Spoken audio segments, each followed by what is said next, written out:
He was a famous trumpet man from out Chicago way. He had a boogie style that no one else could play. He was the top man at his craft.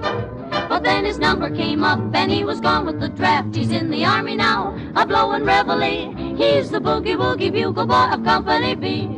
They made him blow a bugle for his Uncle Sam. It really brought him down because he couldn't jam. The captain seemed to understand, because the next day the cap went out and drafted a band. And now the company jumps when he plays reveille. He's the boogie woogie bugle boy of Company B. A toot, a toot, a tooty-lad, a tooty blows it eight to the bar. In boogie rhythm, he can't blow a note unless the bass and guitar is playing with him. He makes a company jump when he plays reveille. He's the boogie woogie bugle boy of Company B. He was a boogie woogie bugle boy of Company B.